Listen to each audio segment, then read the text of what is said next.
Okay. Hello, everybody, to our first of several Christmas one-shots. Are you okay? I don't know. Are you having a stroke? Hello, everybody, to... Someone call 911. Does anybody else smell burning hair? Doctor, I think it's toast. Give me Okay, so... No, Jingle bells, jingle bells. Stop derailing the guy who just woke up. It's not fair. Do you want to go to the bathroom and practice that in front of the mirror and come back and try again? Are we talking about Jingle Bells or John? All right, so for those of you who actually want to hear the game and not us blathering on to each other, I am your host and DM this evening. My name is John, I think. Pretty sure. Cool.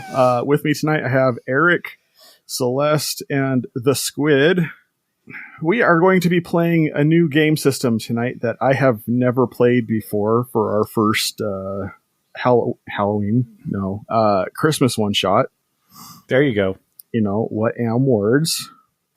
So we're going to be playing the Kids on Bikes game system by Jonathan Gilmore and Doug Lewandowski.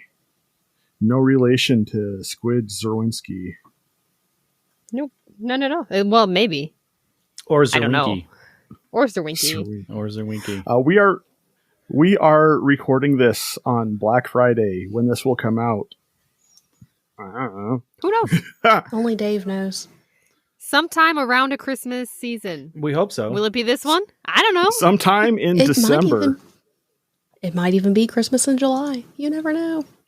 I guess let's quickly run our bases here. Celeste, patron news. Patron news. So we have our $1 level, where for just $1 a month, you can get access to our uncut audio from the recordings. You get a shout out on our social media, and you get access to our talking games with strangers and potential episodes that are not available to the public. If you do $3 a month, you get the full session audio and the full video, along with every other thing that you already got. Also, in-game Sage's Portal item if we ever go shopping ever again. And then for the $5, you get the full session, the full video, social media, in-game, Sage's Portal, NPC naming, Squid's notes, which are always fascinating. And then you also can be watching us right now. Right. We don't have anybody to do merch updates. Hey, check us out on redbubble.com/people/pgws/shop. We have stuff. We have for sale. We have stickers. We have shirts. We do have upcoming Stumblefoot merch. Yeah, that's awesome. Also, as I was noticing, there is also a cup now, so you can get a nice tumbler from Dr. Nick's, an apron, which I don't think you should trust anything in a cup that comes from Dr. Nick's, but you could have one. It's a Dr. Nick's tumbler. Now, when you say it's a cup from Dr. Nick's, are you saying it's like an athletic support situation? No, as in a glass. Oh, no. No, like a travel mug. It's like a travel tumbler. You put coffee or hot soup. Or hot tea or water or whatever else you might find when you're stopping by Dr. Nick's Finger Food. Don't question the meat in the soup. Dr. Nick's Finger Food. Oh. It's literally fingers that have been made into food. Yes, but you can get all that and more at redbubble.com/people/pgws/shop. So you did Dave's job pretty well. He might actually get his wish and get fired. Thank you. I'm working on it. I'm trying. All right, and we have an extra special theme song that's going to be appropriate for what we're doing tonight. Without further ado, we're going into the Playing Games with Strangers Christmas Special Marathon.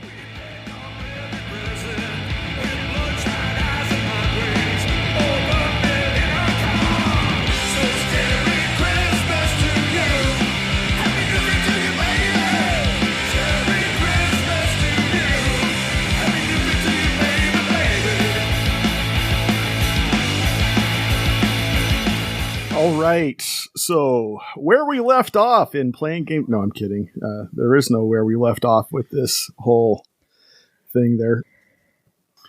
So where we are picking up, we are in a Midwest town called Springdale, where it is set in the year 1977. We find our three heroes hanging out in a treehouse. Behind whose house? Whose house is this treehouse behind? It's behind Tyler's house for sure.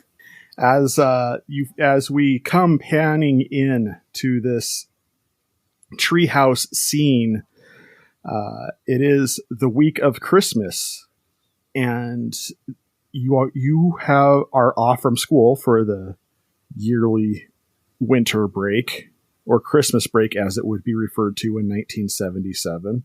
And we see an extension cord running from the house all the way up into the tree house, where our three heroes are listening to records and discussing the recent disappearance of fellow friend Mikey Wilcox. Just curious, is there snow on the ground? There is a little.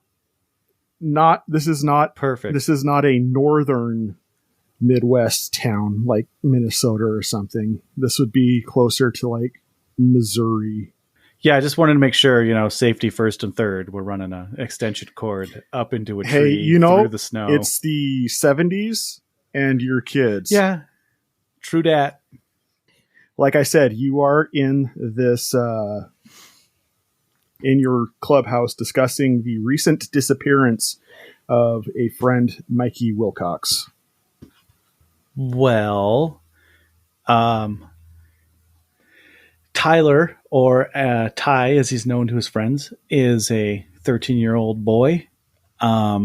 He usually wears either jeans or camos, depending on his mood. And he's kind of a jeans and t-shirts kind of kid. Also wears a baseball cap. He has black hair and brown eyes. He's around 5 foot tall. But he's like 5 foot and like maybe $135 soaking wet. He's not a real big kid. He has a reputation for being very fast, though. He's known as a very fast runner in the neighborhood. Probably the fastest kid on the block. So Sarah is wearing black. Her hair might not have been black at one point, but it is now. So, yeah. Joey is definitely Josephine, but no one calls her this. She does not own that name. She does not claim it as her own. Joey is definitely like sitting next to the record player where she has just flipped it and has like one arm on it, head propped on her hand, half asleep. But long black hair that looks like she may have tried to add a curl to it at one point because she wants to be Cher. But it just doesn't hold. It's just stock straight. Nice big turtleneck and old bell-bottom jeans that are definitely wearing out. She's just kind of like nodding every time someone says something. Just like, What song, what are you listening to on the record player, by the way, now that you said you just flipped the record? This one's for you. Barry Manilow's 1976 hit album that she just got. It's her first new album in a while. She's very excited about it. Awesome. Yeah, so have you guys seen Mikey around? Mm-hmm. I haven't seen him. I didn't see him at school. Well, I mean, we haven't been in school all week, but I haven't seen him since school was out. I mean, that's not that uncommon, is it? Well, it is. I mean, he just lives right down the street, and we usually hang out and stuff. I mean, did you go knock on his door? Or? Or maybe his parents took him away. Well, Maybe they went on vacation. maybe, I don't know. It's just weird because he hasn't been around, and stuff. And when I have gone and knocked on his door, nobody answers. And I know that during the day, like his dad works and stuff, but I figured he'd be home. But like I checked back around dinner time and I haven't seen him there either. Well, he has all those like popular friends and stuff, so he's probably with them. Yeah, he's a cool kid. Well, I didn't Yes. say that, I mean, he thinks he's a cool kid. Just at this moment, you guys hear some sirens go down the street. What was that? Which way? Make a perception. Oh, wait. No, you can't do that. but Joey like groans wrong and like game. moves over to the window just to like peek out, like They begrudgingly. they are actually heading in the direction of Mikey's house. Well, that's no good. Do any of us also live in that direction? That's not a John question. That's a question to you guys. This is how this game is played. It's collaborative storytelling. I think Joey does, and she's more concerned about what might be happening at her house. So she's like leaving her record and just like, all right, well, I'm gonna starts climbing down. If Joey's going, then Tyler's going to follow. Sarah's going to seriously consider just staying and putting on different music. Yeah, Barry Manilow doesn't seem to be Sarah's jam. It's not Sarah's jam. But she decides that she's going to go see what's going on just so she knows what's happening. But she like skips the bottom few rungs and hops down and grabs her bike, gets a running start. Once All right. once Sarah realizes that there is no good music in this box, she's going to leave too.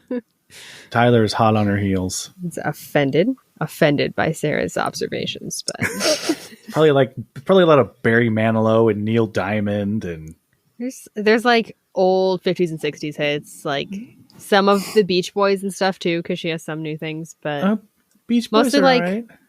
Steve Miller Band, Righteous Brothers, Rose Royce, Steve Miller Band's okay. Nothing Fleetwood Sarah Mac. hasn't There's a listened lot of to, Fleetwood though. Mac in there. Ba, ba, ba, ba, ba, ba, ba, ba. You guys are riding bikes down the street as fast as you can. And on snow, I don't recommend it. And sure enough, You said there wasn't a lot of snow on the no, grounds. there's not. Yeah, the roads are hot. It's fine. But sure enough, there is a police car and an ambulance outside of Mikey's house. And I will skid to a stop. and you arrive just in time to see them pulling the ambulance bed out of the house with a smaller lump under a sheet. And you overhear one of the EMTs saying to the other, "Well, we can at least skip the lights and siren for the trip back, I guess." So callous. I'm just going to be like frozen. Both from temperature and just watching. Let it go. Let it go. Tyler is going to drop his bike, his Schwinn Stingray, and he's going to run over shouting, "Mikey! Mikey!" Tyler, don't do that. I will go to try and stop Tyler. You're going to get in trouble. And how are you intending on stopping Tyler? Just full body check. No, it's from behind. Open field tackle. No, just like to go and grab him, like you would if you were like, hey, let's. I'm not tackling him. I do not have that much effort to stop this young man. But So you can try like grab an arm or something. yeah. Okay. Let's. I feel like this should be a roll, but because this is a new system, I'm afraid of which. Would you roll brawn? Would it be for fight? that? You were some brown. Yeah, go ahead and roll brawn. I'm brownie. Maybe her brawn against mine. Sure. Yeah, let's do that. Go ahead and set up a contested roll. All right. Oh, I get a +1 on my brawn rolls. So I think you're fine. Well, I only get to roll a d6 though. So I think you're fine. I rolled a 3. I rolled a 2 + 1. So you said a 2 + 1, or is that a 1 with a 1 added? No, I rolled a 2 + 1, so I rolled 3. All right. I also rolled a 2 + 1, so I rolled a 3. So we're just kind of like in the middle of I mean, we're all like 14. the lamest display of strength you've ever seen. Again, I'm 14. pretty sure I specifically stated that Tyler is not a strong kid. He's a fast kid. Yeah, so there's a bit of a pushy shovey going on in the yard, and the policeman comes out. What's this all about, kids? Is that Mikey? Oh, your friend. Yeah, that would be him under the sheet. And as he says that, a hand drops below the sheet that was improperly balanced on this bed. While I appreciate actors who can cry on command, I am not one of those actors, so I will simply state that Tyler bursts into tears. And for those of you who aren't crying to have water obstructing your vision, the other two of you who are paying attention notice that Mikey's arm doesn't look like his normal arm. It looks shriveled, almost like it's been almost to like a mummified degree. What happened? Sarah's going to step back a little bit. And right immediately after this hand falls down, one of the EMTs just kind of grabs it and shoves it back under the under the sheet, as if he's hoping that nobody saw it. Yeah, Joey's like watching dead on that, but to the policeman it's just what happened? We're not entirely certain. Strange case. It looked like he passed in his sleep. Where's his dad? His dad is a very, very rich man. He was away on business. So, unfortunately, we've not been able to get a hold of him. I guess their housekeeper had found him like this.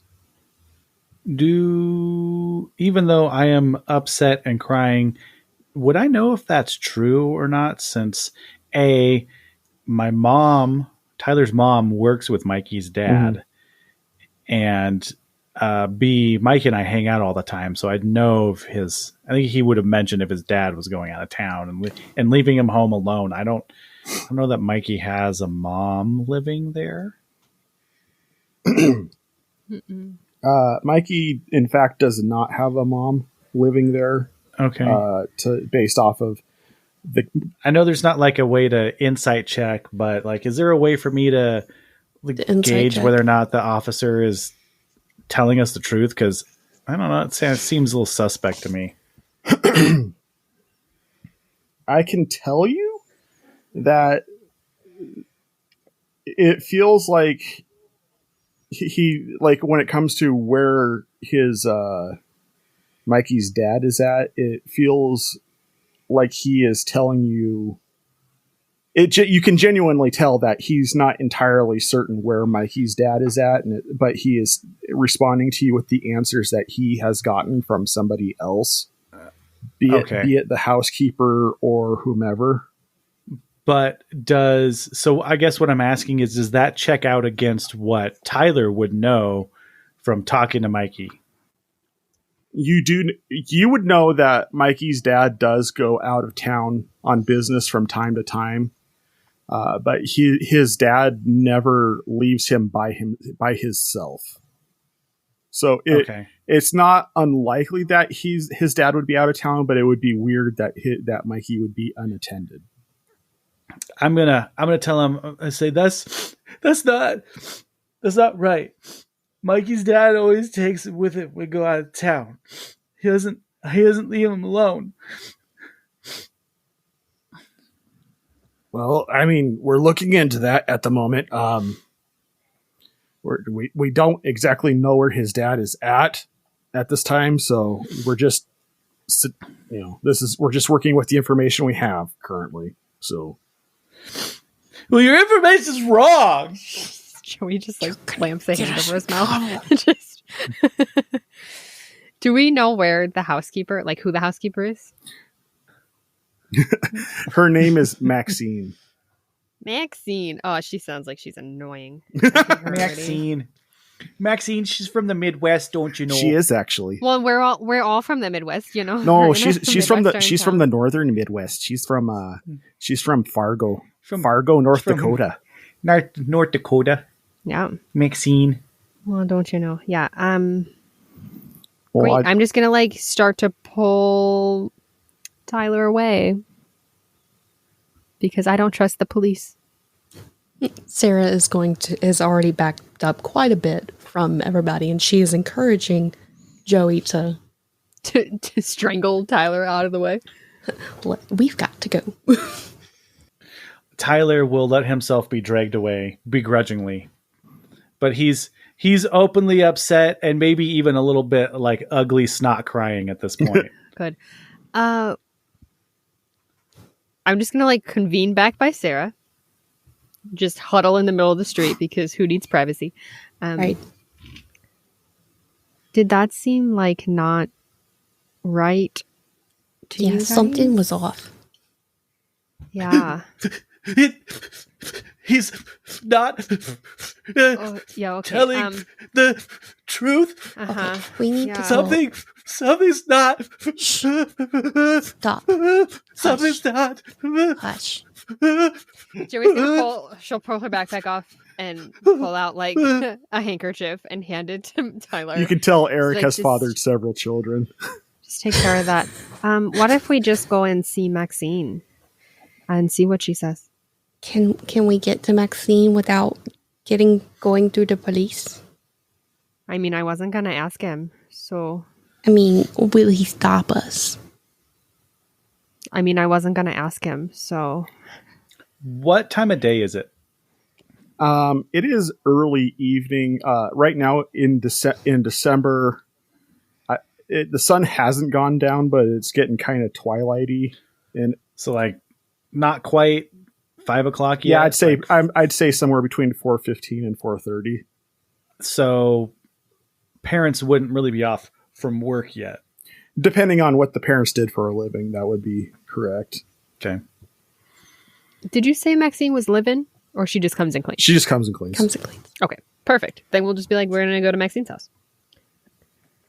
All right. Yeah, or am I just gonna go by myself? Because I'm fine going by myself. If I will go with you. Okay, but you need to hold it together. You guys find Maxine Grubin's home, and her porch lights are on, and looking at the windows of her pink house, you can see that there are lights on inside as well. How pink are we talking? Pepto-Bismol. 70s pink. Of course. Yeah. That checks out. I was just trying to think of what a house would look like that was owned by somebody named Maxine Grubin. Yeah. I think wallpaper in my kitchen. I just do the typical let the bike drop on the side yard. Yeah. And just Tyler always uses his kickstand. Oh, what a square. Every time. Joey just starts walking towards her backyard to go case the joint. All right. Instead of just doing a circle. Joey, where are you going? Just want to. She's gonna go make sure it's okay. Yeah. Well, you can just knock or ring the doorbell, and you'll know she's inside. Yeah, but what if she's the one that killed Mikey? She's not. No. You watch too many of that that show Chips. Why do you think that she's the one that killed Mikey? I didn't say she is. I just said, like, what if she is, How much do you know about Maxine? I mean, she's all right. Like, sometimes before she leaves, like, she'll give us a piece of candy if we're there. She keeps the house clean. What kind of candy? What? What kind of candy? Like butterscotches. Oh, she's definitely a killer, What? They're good. Yeah. Butterscotches are for grandmas. Yeah. Or parents. I know she's not a grandma, so like, what is she doing No, with butterscotches? coffee candies are for grandmas. Same thing. Yeah, whatever. I'm going to just turn and start walking around the house again. All right. Better than getting a Tootsie Roll. Those are gross. As you go around the side of the house, there is a large fence, and you hear some barking coming from behind the fence. Just and some puppies running back and forth from the other side of said fence. Oh yeah, she's got a pet Rottweiler, so you may want to stay out of her backyard. Sarah is going to go up to the fence and sit down in the ground and go, "Hi, baby." Except she's going to do it like this. "Hi, baby." Hey, your little baby. And like put her fingers through the fence. Oh no, there's not enough room for you to put your fingers through the fence. It's wide boards. It's a wood fence. Okay, then she's just going to like put her face up to the thing and be like, "Hello." You hear a door open in the backyard, and you hear, "Princess, shut up!" And then the door closes again. You hear some animal feet skitter off. "Princess, come love me." Okay, so like, what do we do then? Do we just knock on the door and ask her what happened, or? Well, clearly she's home. Well, we should go find out if she knows anything. Like the police officers said that she found Mikey, so she must know something. Yeah, all right. Joy rolls her eyes and heads for her front door. All right, so you guys walk to the front door, and it's one of those. The door is like despite the house being Pepto-Bismol pink, the trim around the windows as well as the front door and the door itself is all white. And the way Sarah, I think you would like this house. The way the front door is built, it's got one of those long, narrow windows that's right next to the front door that you can kind of see into if you should so choose to do. All right, I'm going to ring the doorbell. All right, you hear the doorbell ring from outside and a few steps approaching the door, and when she opens the door, you see a lady with a kind of a poofy, what would be a Karen haircut for that time period. And she is wearing tight white pants with a pink cashmere sweater on. Really white after Labor Day? So unfashionable. 70s. And she goes, "Oh, hi, kids. How can I help you today?" Hi, Miss Grubin. We, the police and the fire department just drove by my house and they stopped at Mikey's house and they took him out. Oh, yeah. You notice she becomes visibly saddened at talking, and she comes down to one knee in front of you. She kind of does the motherly, wipes your face with her thumb. She goes, "Oh, my dear. Yeah, it's a sad thing that happened to Mikey. They said that his dad was out of town, but his dad always takes Mikey with him when he goes out of town.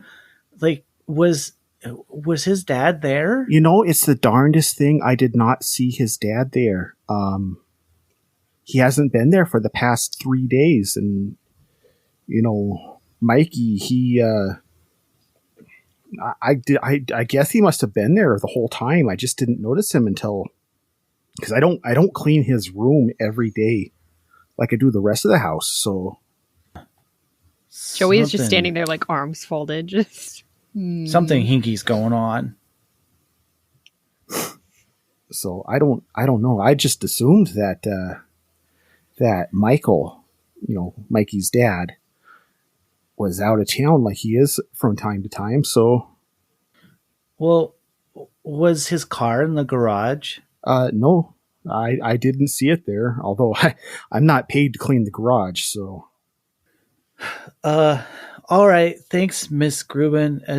It seems weird, you know, and it doesn't make any sense. Like, oh, I'm sorry, sweetie. And she hugs you and she goes, "Here, have a butterscotch," and she hands you a Werther's. Sarah's gonna look at Joey. Quickly Joey unwrap looks it at and Sarah stuff and it it's just directly like, into my mouth without. And thanks, Miss Gruben. Would you other kids like a butterscotch? Thank you. Well, all right. Ty, tell your parents I said hello. Yeah, okay. And she goes back in and closes the door. So, like, we think she did it then, yeah?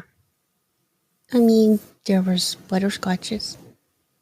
No, I don't think she did it.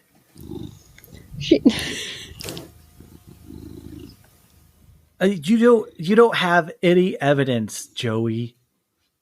She just, you know, was in their house for 3 days and didn't notice that he was still there. She didn't. Well, she didn't. She just said she doesn't clean his room every day. I mean, but what's the other option? Like, who else would have been there? Well, I don't know. Where's his dad? What happened to his dad? Probably, like, dead in a river or something. Joey, I need you to stop watching crime TV. I don't know. I can't help it. It's what's always on, you know? Yeah, you really need to watch less of the Rockford Files. Yeah, I'll consider watching a lot less television with all my free time. Yeah, okay, whatever. So what now then? If it wasn't, you know, her. I think we need to sneak into Mikey's house and look for clues. We need to wait until the police are gone. Well, I mean, they're probably gone now, you know. I just also don't have a want really to be nice new around the flashlight, police. well, I don't want to be around the cops either, but I know a way to get into Mikey's house without a key. How do you know how to get in without a key? Because sometimes Mikey forgets his key, then we have to get into his house. Okay. Well, let's go see if the cops are gone. You guys make your way back to Mikey's house, and the just as the police car is driving away, the ambulance has long since left. Come on, let's go around back. Once again, bike dropped in the middle of the yard. Okay. The three of you notice as you are walking around, or actually up to the house, there's a very peculiar set of prints in the snow that's on the ground. Are Twice. they animal prints? If they are, they're animal prints like you've never seen before. They are roughly in the shape of human footprints if the human wasn't wearing shoes. And Okay. they,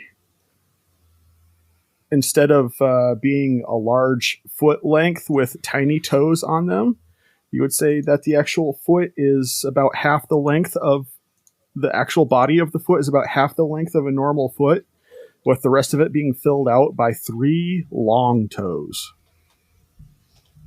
It's like chicken. A big Okay, chicken guys. Does Papa I'm Yaga not make it saying into it's all of our games? aliens, but I think it's aliens. I think you're an alien, bud. I mean, If by alien you mean totally awesome, then that's me. Yeah, No. totally. That is exactly what I meant. Shut up, Joey. Oh, shut up, Tyler. Shut up, Joey. guys, Yeah. we're making noise. If it's an alien, it's gonna come get us. If it's an alien, we're probably all going to die anyway, so. I mean, I'd like to at least. I just have to run faster than one of you. Well, I guess that's me then. It's been nice knowing you, so. Okay, guys, come on. And I'll lead them around back to where I know that there's a window that doesn't really latch all the way. And it's pretty easy to slide the latch open. Do We these get into do these that tracks house. lead towards the house or like a different way? Yeah, funny enough, I keep wanting to call him Stumblefoot because of how he has his name on the screen. Oh, I'll change it. Funny enough, as Ty is leading you to the window in question, the footprints are actually going in the same direction. Guys, They, Do you they think go to that window. do you think it'd be out of the question, to like go back and ask Maxine if she could just take her shoes off? I mean, I feel like we need to get inside first before we go and ask Maxine to take off her shoes. Why would she come in through the back window when she probably has a key to get in since she's the house cleaner? So that they couldn't track her to the keys? Yeah, duh. That doesn't make any sense. Open the does. window, all right? All right, I do the thing to open the window. As you do said thing, you notice that the window is even more readily able to be opened than normal. Oh, that's weird. What? Well, normally you got to kind of, do this funny wiggle and then bump it up and down a couple times in order to get the latch to swing over. But it just, like, I didn't have to do that. It just opened. Like, it wasn't even latched. That's not good. Well, was it latched? Like, did you look first before you tried to open it? No, I just tried to open it the way we always open it. Maybe they just didn't lock it, Who doesn't lock their window? I don't lock my window. Well, if I was left home alone, I'd lock all the windows and the doors because, like, I don't want a weird alien monster werewolf thing to come kill me. Who Or- said This is anything about true. werewolves? A robber, or I don't know. I'm just throwing it out there. I'm just I mean, putting there it was out in the world there just was- because it's possible. Maybe it was. Mid conversation, Joey's going to start to climb through the window. There was a full moon a few days ago. I might accidentally lean against Joey and push her through the window as she's climbing through. Careful, it's a little bit of a drop. Oh, I would just, And then I'm going to look at little Sarah drop for and be you. like, give her a thumbs up. Yeah, no. I'm Do you going want a next. boost? I'll give you a boost. Don't touch me. Okay. Sarah's going to climb through the window. I'm assuming Ty is following after. Yeah. Ty closes and locks the window behind them. I'll make sure. Your that problem the now. coast is clear. Yeah. I'll make sure the coast is clear before I go up through the window. As you guys enter into this room, the room it's kind of a cream colored paint on the walls with brown shag carpeting as you enter in what looks like an office room. Why can I smell that carpet? Yeah. The carpet was in my grandparents' house. I'd like all three of you to make brains checks, please. 5. 4. 6. Celeste, you also notice a slight smell of sulfur on the air as well. Why does it smell like eggs? I don't smell it. It's because you've been crying. You don't smell anything, which is why you smell. I was upset. Okay, my friend is dead. That's upsetting. I'm upset. We get that, but you weren't upset when you didn't shower this morning. Who needs a shower? It's like once a week's enough. Oh, we know who the pig pen is of this group. I get out my fancy new flashlight. All right, you pull out your flashlight and turn it on, and through the cone of light, you notice that there seems to be some dust in the air. You know how it is when you turn on a flashlight in a dark room and you can see the little dust particles drifting through it. No, I don't want to be judgmental, but I don't think Maxine does a good job. Well, there's always dust in the air, Joey. Maybe. Like, that's normal. No, it's just noticeable, What are they paying for? Maybe she didn't have time to get here to this room before she had to call the cops. You can't dust the air. I feel like you just are being mean just to be mean, Joey. Yeah, maybe. I don't know. Sure. What do you have against Maxine? Miss Gruben's nice. Maybe. I don't know. Guys, we need to not be in this room. Because again, the eggs, it stinks in here. Yeah, I don't smell it. Anyway, this is just Mikey's dad's office. I'm gonna go let's head get out towards of this Mikey's room. All right.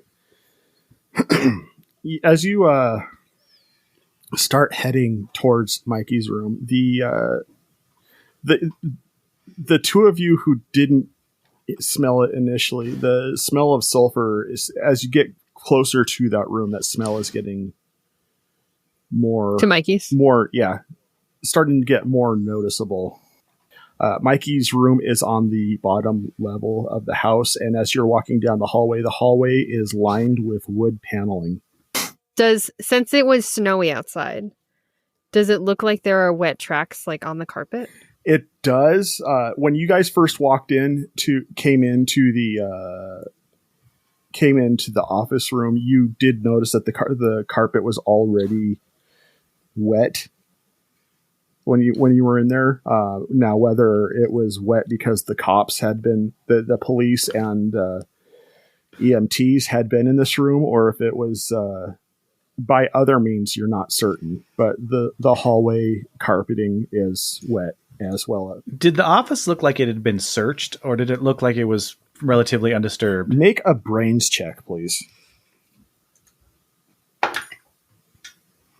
That's a 9.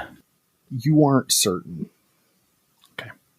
What you do know, though, is it doesn't look like it's been ransacked, like somebody's been through there and rigorously searching for something.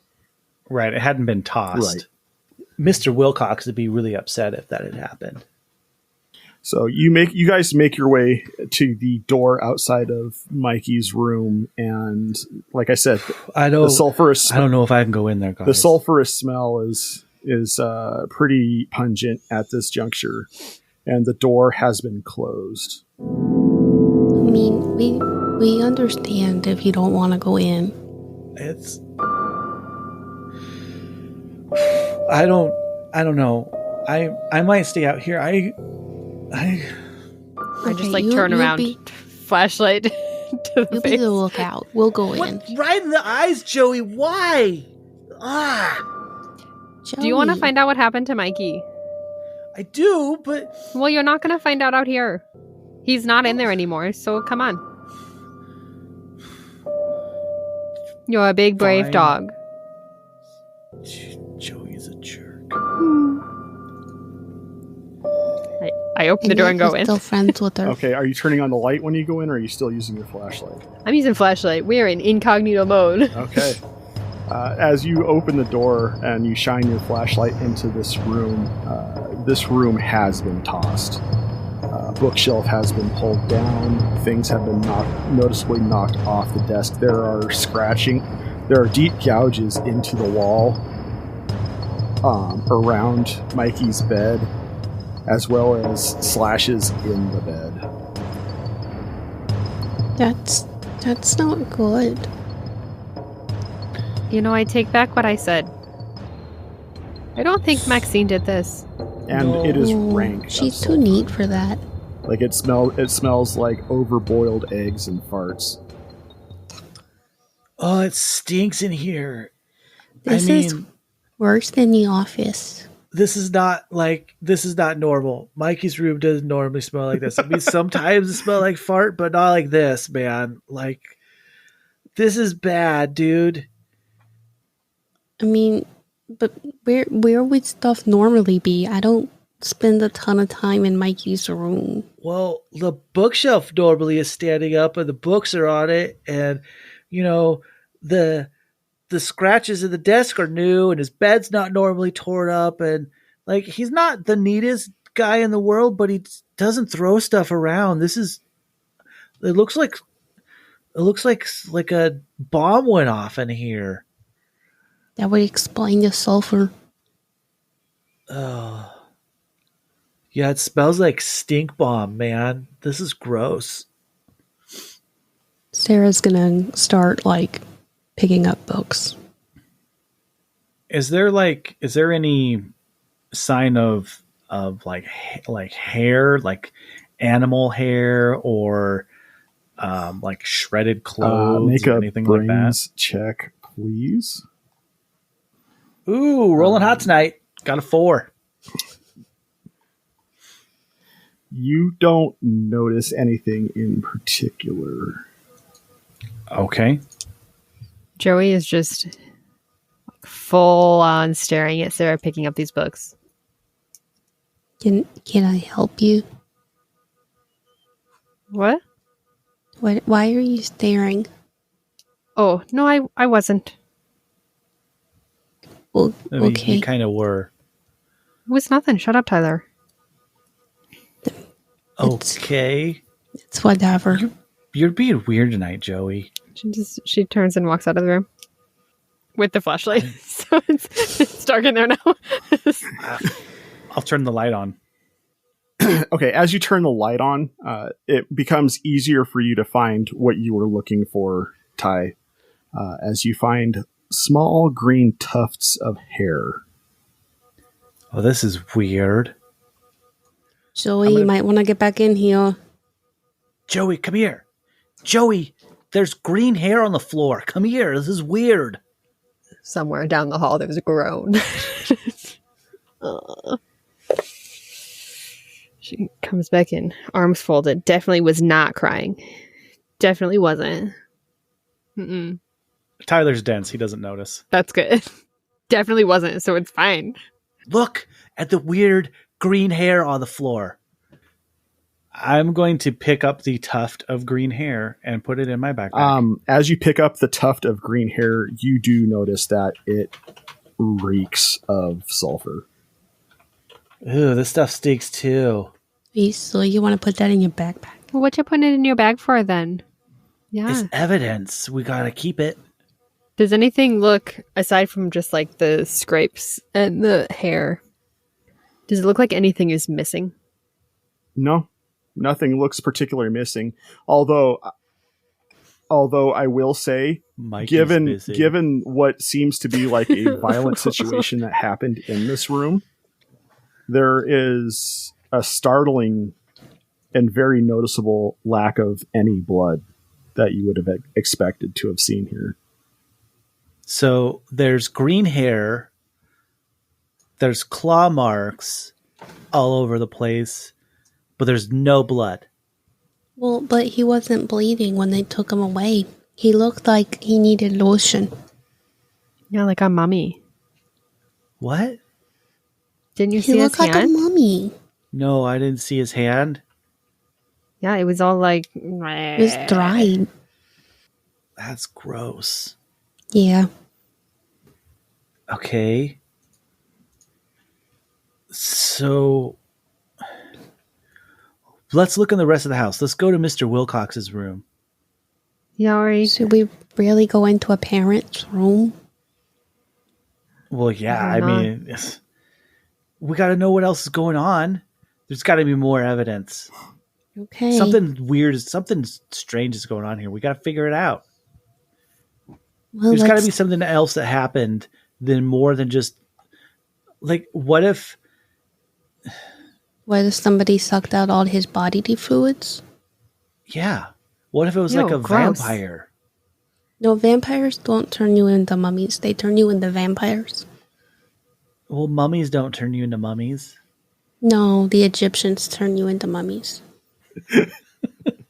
Joey starts walking towards Michael's room. His room's down here. Okay. So yeah, you go down to his room and you open the door.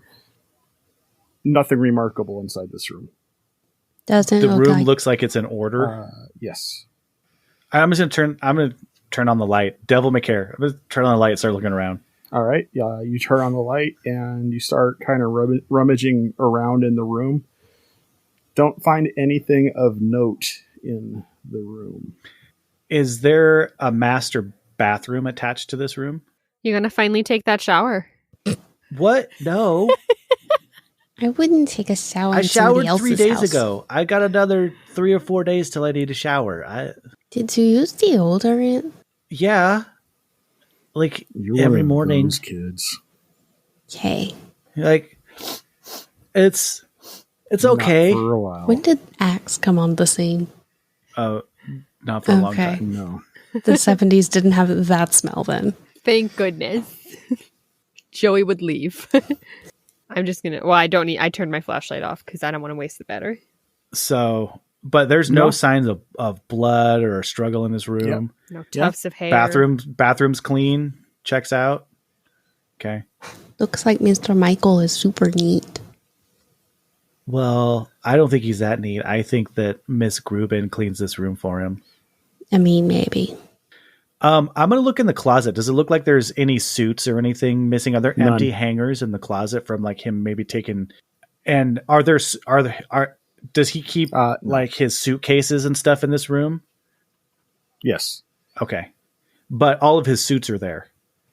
When I see what he's doing, I'm going to leave the room and just go to the garage and just be like, let's just go check the garage. You get outside because it's a detached garage and that's behind the house. So Oh, it's cold. you get outside to the garage, and when you get to the garage, you notice that the door into the garage, not the large garage door, but the standing door that goes to the garage, is partially open.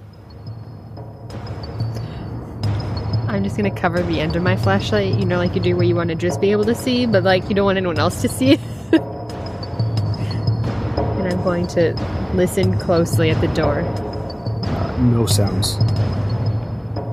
Well, that's better than sounds, I guess. I'm going to just very slowly, with my foot, with my whole body as far away from the door as I can, push the door with my foot.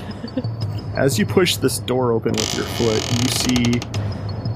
you see a 1977 Ford Galaxy 500. I'm assuming that's Dad's car. It sure is, and except just above the driver's side door on the roof, there's a big dent about that big in it, like something circular and hard was smashed into it That's not how we bowl. on the roof. That's not how bowling works. Actually, on the corner of the roof, just above the driver's side window. I take my hand away from my flashlight. You can see more of the same But there's nothing hiding that I can see. that you can see. After I'm done looking in Mr. Wilcox's bedroom, I would have shut off the light and eventually made my way to the garage, because that was something that Tyler mentioned was his car in the garage, so he was eventually going to look there. Sarah's gonna follow. So I think we will have caught up with Joey shortly after I'm she sitting took in off the to driver's garage. seat when they arrive. Just checking to see if his keys are in here. Zoe, you're gonna get in trouble. Did you look under the car? No.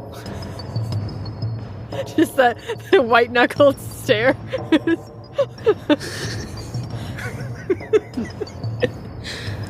Tyler is going to very slowly look under the car. It looks like somebody fell on top of his Are his there like car. keys in here? Is there luggage in the back?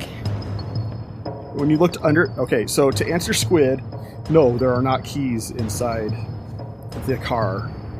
As you look underneath the car, Ty, you do see keys that look like they've been kicked under the car, and they're like in this under the center of the car. All right, I will crawl underneath the car and get the keys. Do you have that much clearance to get under there? Oh yeah, I'm tiny. I'm scrawny. Yeah, so you're able to kind of get those keys after a bit of struggling. There was one moment where your hips got stuck underneath the bottom trim of the car, and you had a brief panic attack, but you were able to wiggle your way out of it. But my hips also don't lie.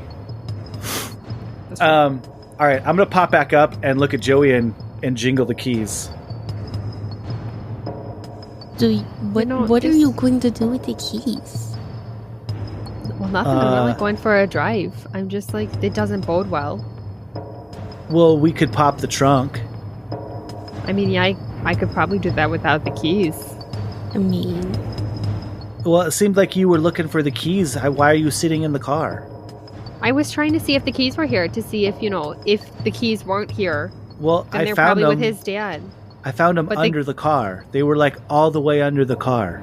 Yeah, I'm tracking. I'm just saying that, like if the keys weren't here, then they were probably with his dad. But because they are here, that means that his dad is not here and also doesn't have the keys. So, like, that doesn't seem good, Well, that seems really weird. well, where is Yeah, his dad? like- I'm gonna go around to the back and open the trunk. You pop the trunk open and find a shriveled, dehydrated Mike Sr. crammed into the trunk. I am going to, because I was a 13-year-old boy who could do this, I am going to scream the most high-pitched scream that has ever been screamed. Of all the people to find it. I thought Joey, like, I thought for sure Squid Player- you were going to find it, but Player Eric was fully anticipating this. Tyler, not so much. Joey in here is literally like, this man is dead somewhere. Let's find him. And Tyler was like, Mission accomplished. Found him.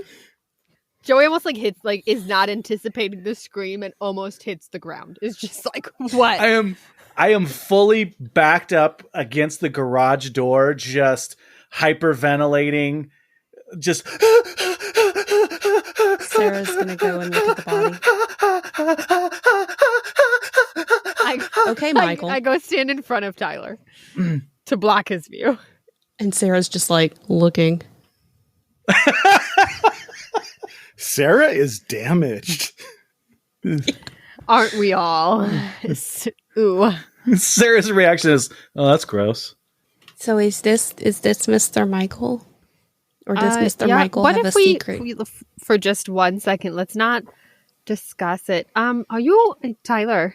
Hey, deep breaths. 1, 2, 3. No, don't actually say Just in through the nose, out through the mouth. Yeah. Would you like some goldfish?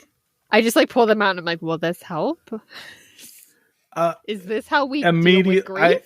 He just says thank you, and then I'm just fistful of Cheez-Its in the face. Yeah.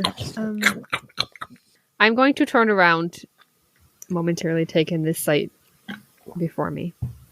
Guys, he didn't get himself in here. Look, he's kind of squished. Hey, Tyler. Huh? Can you just, take your crackers and turn around and just face that way for a second? Is there any green hair in there? I'm gonna look, but like, just, so I don't think you should be looking right now, Does I don't Sarah want to notice look. any green hair Yeah. since she's I like don't- staring? I don't want it. I don't want to Yeah. look. No, you just face the door and we're just gonna take care of it for a second. I will go join Sarah by the body. You notice that it does look like his forehead has been beaten pretty severely, but again, there is an astonishing lack of blood into this scene. Any green hair? This time, no. I check his pockets. Squid, you can't lose the body. Just a true display of callous indifference. We have found the rogue for this party. Wilder, take notes. Yeah. First, we killed his character, and now we're telling him to learn from the experience. This is what you get for not showing up, Dave. You get axed. True. Yeah, so I'm checking his pockets to see if they took his wallet. His wallet is there, and in his jacket pocket, you find his pipe. I don't need either of them. I just wanted to see if they took his wallet. And in his lower pocket, you find a box of small wooden matches. Well, I mean, that's normal if he smokes a pipe to have those matches. I do take the matches. Good call. I was thinking it. Yeah. I put the pipe and the wallet back because I don't need either of those. In the wallet, you do find a bit of money, though. I mean, I'm not taking the man's money. That feels disrespectful. Okay, Dave. She says as she searches the pockets of the dead man. Shove it back in. Don't worry about it. Is there anything else in the trunk with him? Just general trunk attire. I mean, there's a jack, there's a spare tire. So it's not like he had put a suitcase in here and then got killed and shoved it. Does it look like he was forced in? You know, it looks like he curled up in there and was taking a nap. And no, of course he. Well, the trunks are really big. Yeah, this is a big trunk. Old cars have really big trunks. So, like, does it look like he was, like, shoved in? Or does it look like he was told to get in? Or that he was placed in after he was dead? Yes. To be able to differentiate that last point, you're going to have to make some brains checks because... Oh, that was an 8. 4. Oh, can I roll again since Squid was helping me? 8 is the highest I can get, so... Well, go ahead and explode your dice, Squid. What did you say, Celeste? Oh! Since Squid was helping, can I get advantage? Oh, I was also rolling. I got 14. Okay. I don't have an adversity token to give you to help, so... Yeah, so go ahead and take an adversity token, Celeste. Sarah, okay, because you did not make that roll. Squid, with that exploded die, you do pass, and he was, from what you can gather based off of just context clues, it looks like he was thrown into the trunk peri-mortem. Tyler's going to wander around back over to the driver's side of the car. Is there blood on the dent or around, the foot of the, on the ground where that dent was, up by the front window, up by the front side of the car on the driver's side? You find some small rusty spots in that dent that you would associate with blood that has been dried for several days. Okay. I'm going to mention the blood to Joey and Sarah. So, but where's the rest of his blood? Because he's pretty dry. Or is that his blood? Maybe it's the alien that sucked out the fluid's blood. Well, you guys, did you say that he had a nasty wound on his forehead? Yeah, his forehead was kind of squished. What if he was getting out of the car and something came up behind him and smashed his head into the car, and then it sucked his blood out or whatever and put him in the back of the car, in the trunk? Maybe it's zombies. No, zombies eat brains. Haven't you seen Night of the Living Dead? Oh, yeah, you're right. Well, I mean, his brain might not be in there. We didn't look that closely. I don't want to know. Does this garage look well put together? Like just as organized as the Yes. house? So is there anything like obviously out of place? No. In fact, it's organized almost to an OCD level. Like there are tape outlines of the particular tool on the pegboard where they're hanging, so you always know which tool goes where. And nothing is missing. I'm gonna take a hammer just in case. Should we tell the police that we found Mr. Wilcox in the back of his car? I don't Because the police officer we talked to thinks that he's out of town, but well, he's not. you know- He's here. But yeah, but what if we just, instead just, no. But what if we find a payphone and just, call it in and then run away? Joey, did I you like say you that take a idea. hammer? Okay. Yes. Yes, I did. Just in case. I don't know what's coming after this, okay? Okay. I mean, I like that idea because then we don't have to talk to the police. Okay, does anyone have a nickel, though? I mean, maybe. I'm gonna pull out. Joey pulls her pockets out and it's like, I got a nickel. Sarah's gonna be like rummaging through her backpack. Yeah, so let's just, we'll leave this open and we'll just, I mean, whatever we're going to do, I got to get home, soon, because it's dinner time. There's dead people and you're worried about getting home in time for dinner? Yeah, I would like to not have more dead people, and I got people to take care of, My dad will make me a dead person if I'm not home. Okay. They're still going to be dead later, so, He will unalive me. Okay, well, let's go then. You know of a payphone that's on the corner near your family shop. it's probably where I would Yeah. head. So you guys go to that payphone and I defer to Tyler. I just, get there, and then I just stand and stare at him. We can just call 911. I mean, Yeah, all right. I don't sound like someone who is credible. Fine, I'll do it. Tyler picks up the phone, dials 911, waits for the phone to ring. 911, what's your emergency? I have an anonymous tip for the police officers.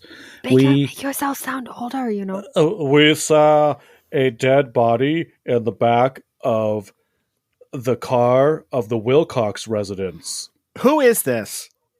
Click. Run. And then they all scatter in different Yeah. directions. Everybody run! No, you didn't just say that. We were already there.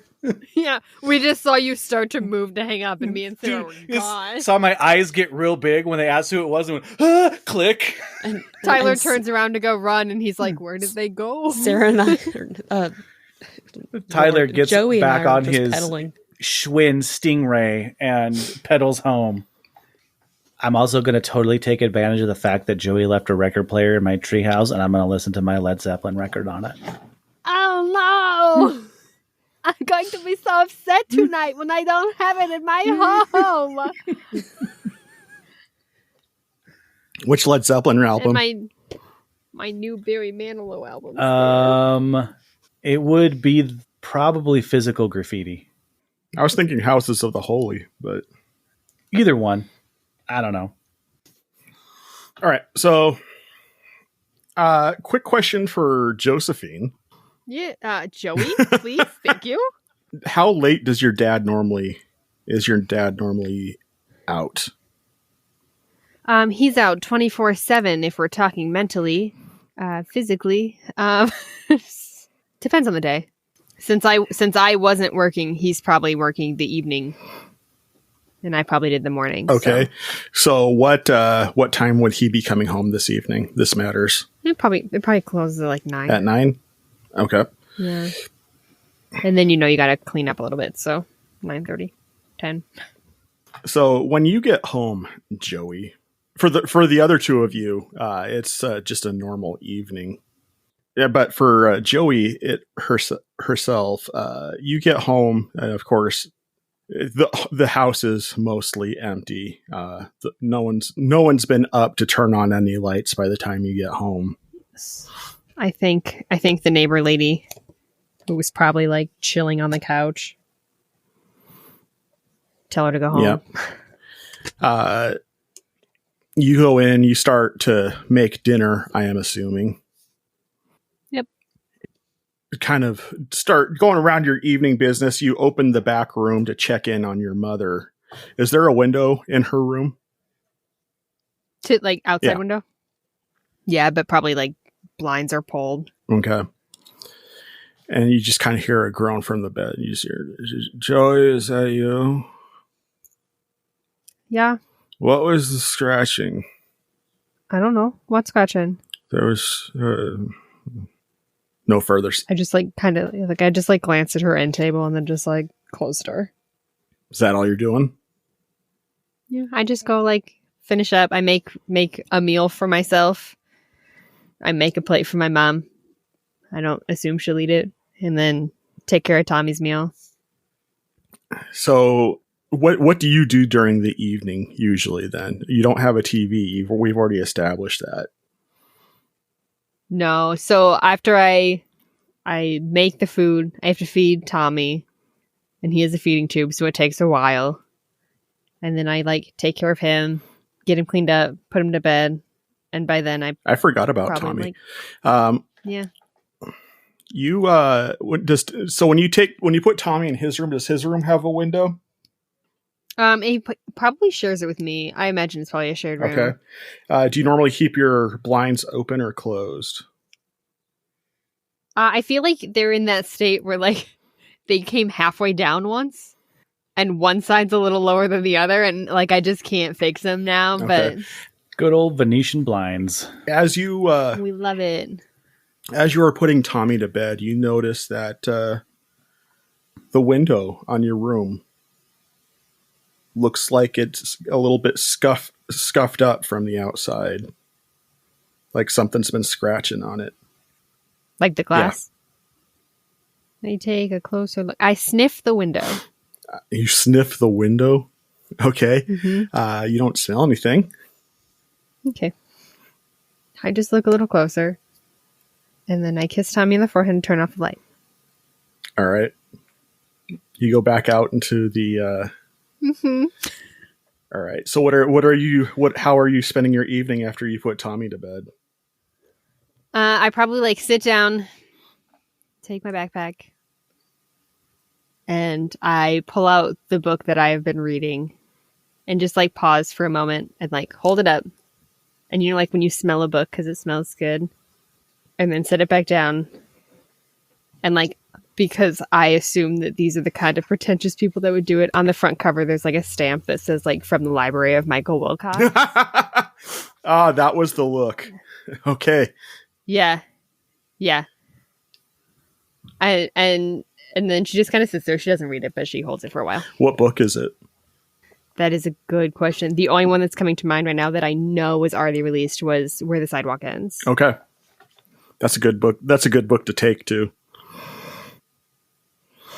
All right. So as you're just sitting there holding that book, you hear the crash of breaking glass come from the back of your house. Like where Mom is? You're not certain. Whose room are you going to go to? Tommy's. You go to Tommy's room and find him sleeping soundly. I go to Mom's. You go to your mother's room, and as you open the door in the dark space, you see a large humanoid creature standing over your mom's bed with his face pressed against her face. I think like I just immediately jump forward, just like yell, and probably like grab a floor lamp and just try to hit it. As you jump forward and grab a floor lamp, you notice that you hear a loud sucking noise. And when you swing the floor lamp against it, you make a solid hit on it, but it doesn't seem to phase it too much. But it pulls its face away from your mother's face. And it looks up at you, and through the dim light in the room, you can see some pale yellow eyes looking up at you. You hear a kind of a low purr sound, and in a somewhat inhumane voice you hear, children. I just hit it again. Just like it turns to look at me and I'm just like square on the face, just like, get out of here. Okay, go ahead and make a fight roll. So 17, 18, and 20. Yeah, this is you when you were swinging this lamp, it wasn't on, you didn't end up unplugging it. And you swung it in such a way where the light bulb on it, because it wasn't turned on, the light bulb end broke off. So it's just exposed contacts the second time. And it turns into a bit of a cattle prod as you make contact with it this time. You hear a loud shriek as its fur catches fire and it goes screaming out the window that it came through, off into the night. I'm just like gripping this lamp.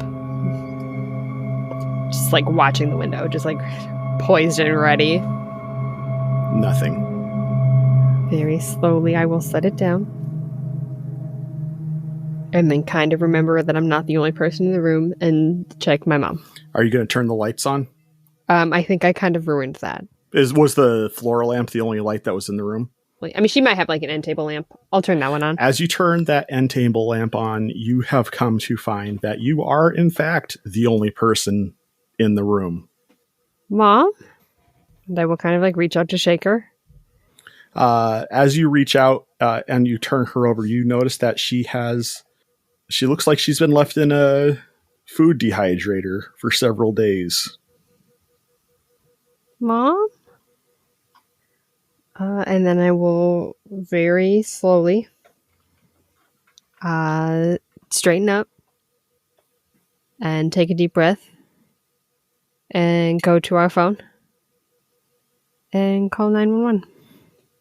All right. How far away from Joey do you two live? Sarah probably lives across the street. So so at the end of the end of the street then. So the two of you, just in your normal everyday evenings that you're having at home, kind of thinking about the day's events, you hear what is usually unusual sound of sirens coming down your street again for the second time this evening. And Sarah, you notice that they stop in front of your house. I'm gonna go outside. As you run up to the house, you see a police officer comes to the front door and holds you back. He's like, "No, you can't come in here, miss. There's Sarah's gonna run up. No, to I'm sorry. You can't be in here." But my friend. So Sarah's gonna like shrug away from him. The officer standing in front of the door goes, "Why don't you run along home? There's nothing you can really do here right now." So Sarah's going to just kind of glare at him and act like she's going home and then cut around to the back. When all this happens, Tyler is going to run to the front window and look out. And, when he figures out that something's going on down at Joey's house, he's going to run down that way too. And look for a time to slip away in the confusion and maybe sneak around to the back of the house as well. Joey's definitely like sitting on the floor, like in the middle of the room, just clutching the hammer she took from the Wilcox house, staring at the window. Okay, Sarah, you approach a window, and before you jimmy it open, Sarah, you notice that there is scratching on this window that you're about to open. And you notice a small tuft of green hair caught on the windowsill just below the glass. I'm going to look at it and go, and then I'm going to hop in the window. All right, Joey. Okay, so Tyler, you watch as Sarah is pushing this window open and trying to go into the room. Joey, as you're watching this window, Yeah. you watch it slide open as a leg kicks over into the room. Yeah. Uh-huh. Mind you, it's a very familiar leg. Yes. There is Yeah. definitely just a moment where it's like she's staring at the window, but she's not staring. Like she's just 1,000-yard stare. And then all of a sudden realizes it's opening and just like jumps up and raises the hammer. As you turn in, Sarah, you notice Joey prepared to hit you with a hammer as you're coming in. Oh, jeez, it's me. Oh. What's going on? She just like sinks back to the floor, just gripping the hammer still. Just Is Tommy okay? he's sleeping. Okay, so I'll stay quiet because I know he needs sleep. But what's going on? Psst, hey, She jumps back up with the hammer again. it's me. Sinks back to the floor again. So I'll kind of like look in. Like, are you okay? Yeah. Shh. You're gonna wake up Tommy. I'm being quiet. Do I notice the green fur, green hair? Yeah, Sarah left it there. Hey, this is the same stuff. Yeah, I saw that, but we got bigger issues right now. Was it here? Joey, is everyone okay? Joey, like, at the was it here? Joey starts to nod, and then it's like, oh, is everyone okay? And then she just shakes her head. Joey, I heard the paramedics talking about your mom. They don't have any idea what's going on. They were saying like this was normal, like this has been happening elsewhere. But this is not normal. Yeah, I don't think it was normal. Have you called your dad? No. Can we do anything for you? No. What would you do? I mean, I don't know. Did you see it? she nods. What did it look like? I was like big, had like really yellow eyes, and yeah. I don't know, you know. It had yellow eyes and green hair. Yeah.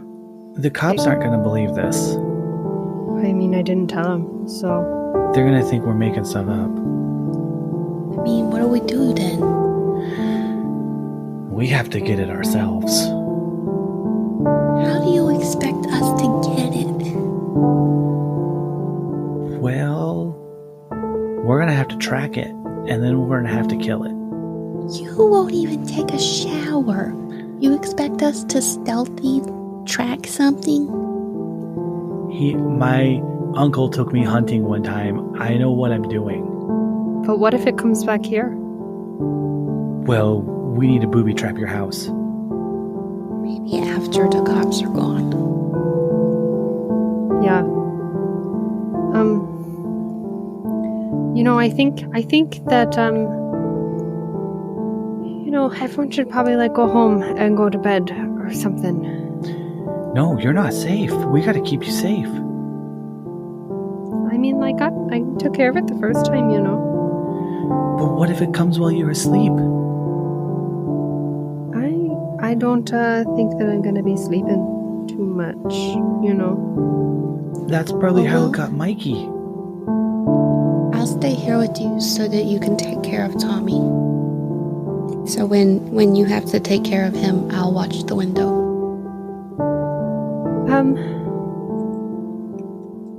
It killed my mom.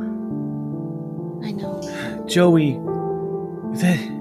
all the more reason for us to do something about this before it gets somebody else's mom or dad, or it comes back for you or your brother. We gotta do something about this. You know, like, I'm not gonna let it get him, so. We're gonna protect Tommy. We should still booby trap the windows or something and make sure your house is safe. Okay, like, with what, though? Do you have any coat hangers? Yeah, I got coat hangers. They're in the hall closet.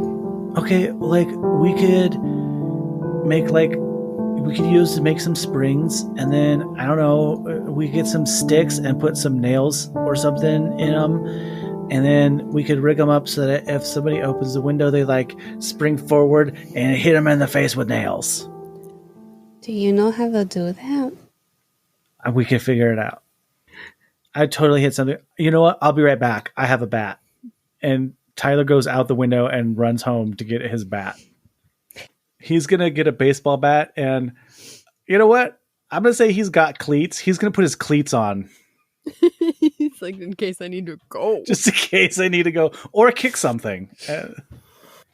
He's also probably going to put on a football helmet or something. He's going to come back with a helmet on and a baseball bat and cleats.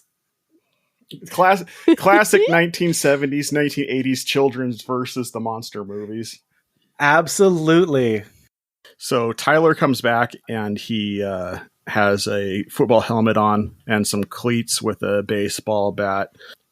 I think Tyler also might have found, like, because his dad's in a softball league and plays catcher, so he's wearing his dad's catcher's breastplate that's way too big for him. You are just living this trope right now, bro. Oh, yeah. All the way, 100%. All right. So Tyler shows up ready for some sports ball, and you are good to head to the store, Joey. I go to the store. I'm assuming that Tyler gave me a list of what he wants for his harebrained ideas. Tyler's list is probably ridiculous. Yeah, she is looking at probably this list stuff on it just like dynamite and TNT. I saw it on Looney Tunes. And like nails and ball bearings and springs and string and spray paint, and I mean, it's just. And there may even be a miscellaneous line that says other stuff that might make cool traps.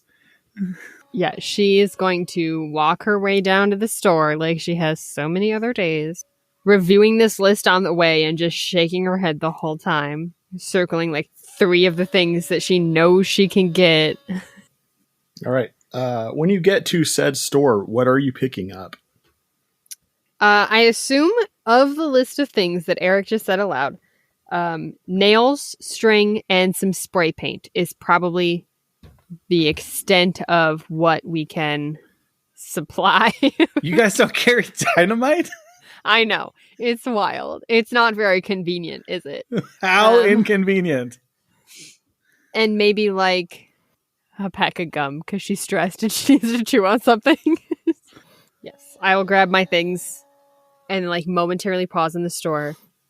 And then Joey will actually yell, and then we'll go back home. All right. In the meantime, who is keeping watch on the window first, or are you both keeping an eye out on the window? Oh, Tyler's on high alert. I'm on high alert. I'm watching the whole time. Stella is just there to make sure that he doesn't wake Tommy up. All right, so Tyler, roll me some brains, please. I've got a little bit of that. Ooh, I rolled a 12, which is the most I can roll. Would you believe me if I told you I rolled another 12? And then an 11, so that's 24, 35. You are on high alert. In fact, you see out in the darkness, and you can see probably something that stands about 6 foot 8 inches in the dark, milling around in the shadows. And every so often it'll turn its face towards the window, and it has that reflective property like a dog at night when the light hits its eyes just right. Okay, I'm going to tap Sarah on the shoulder and be like, Sarah, it's out there. And point at it. It's out there. Do I see it? The Grinch monster is out there. You're calling it the Grinch monster. Yes. It's got green hair and yellow eyes. As far as I know, it's the Grinch who stole Christmas and people's blood. Go ahead and roll a brains check for me, Sarah. 6. You don't see it. Okay. Have you lost your mind? No, I'm telling you, it's out there. I can see it as clear as day. If you wake up Tommy, I'm not waking up Tommy, that's why I'm whispering. Joey's going to kill us. I'm not waking up Tommy, that's why I'm whispering, but it's out there. She'll feed us to the I see you, Grinch monster. And I'm going to do the thing where I point at my eyes and then point at the Grinch monster. Sarah, go ahead and roll a brains Yes. check again, please. Never 3. mind. I got brains. Tyler, go ahead and roll a brains check for me, please.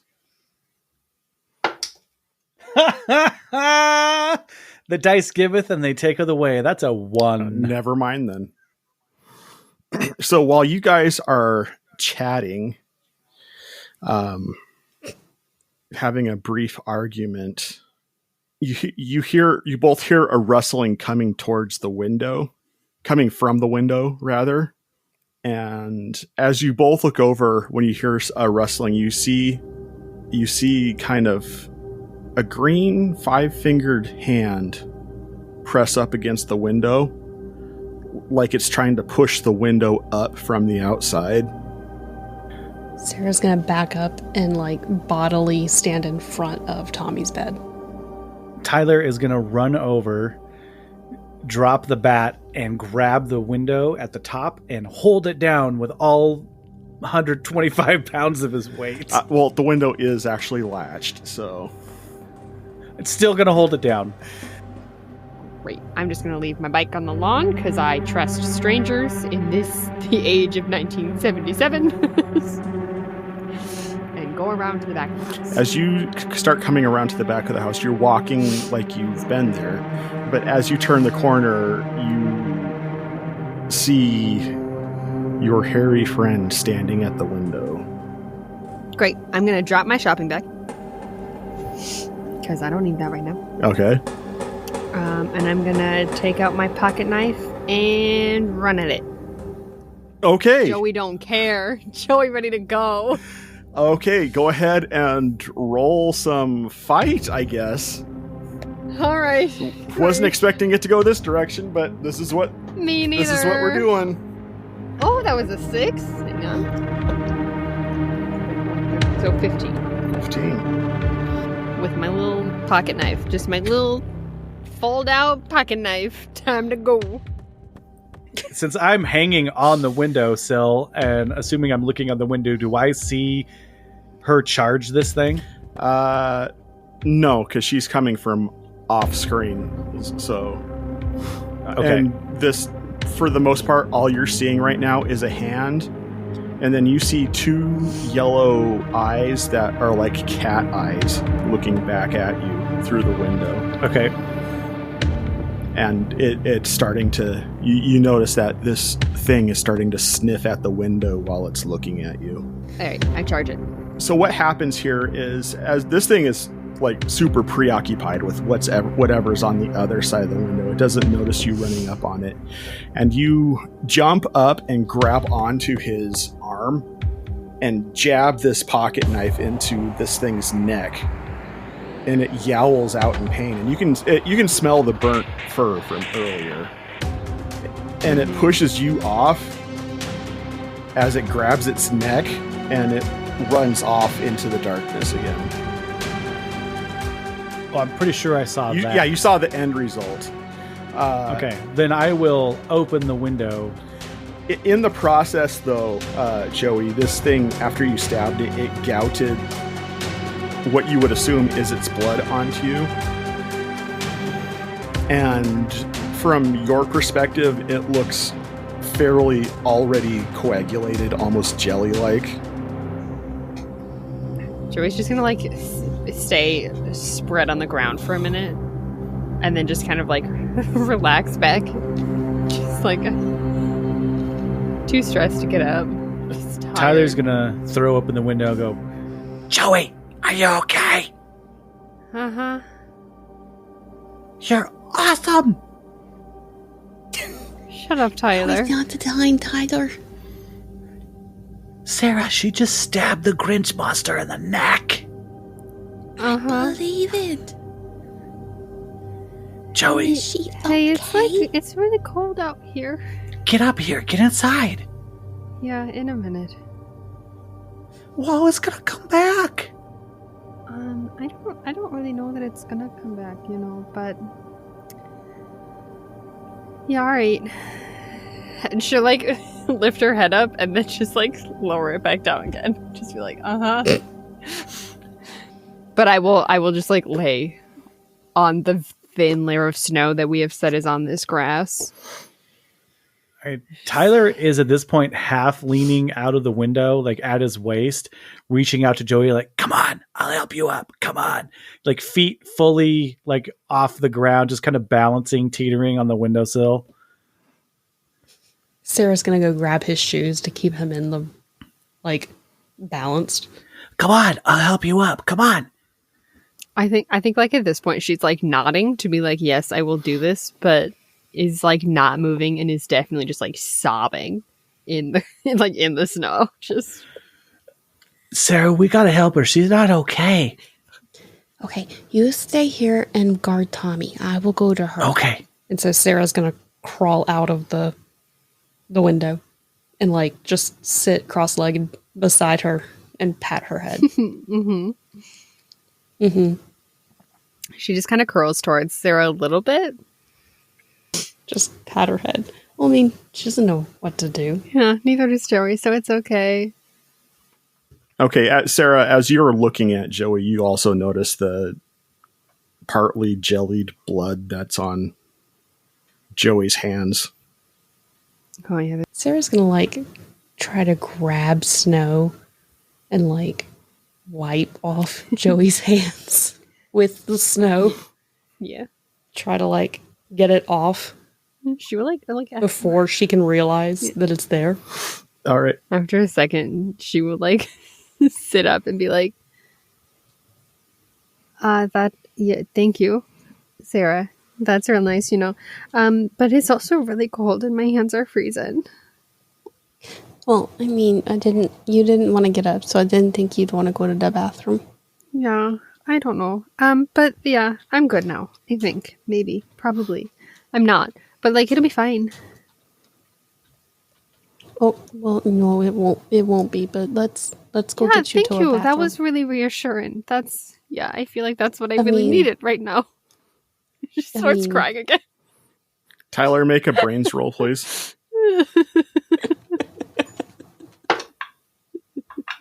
That's a 2. Never mind. Joey will like eventually like get up. Yeah, let's go inside, As you say that, you start to smell sulfur. I grab my knife. Unless it was stuck in the creature, and then I don't grab my knife and I grab my hammer instead. No, you have your knife. Okay, I grab my knife and then in my other hand my hammer. Okay. Sarah's gonna pretend like she knows how to fight. Joey sees this and has his bat up and he's ready to go even though he's still inside. I'm Joey, you're Tyler. Sorry, Tyler. Tyler has his bat up and he's ready to go even though he's still inside. Can I like tell where that scent is coming No. from? Yeah, she'll start like pushing Sarah towards the window.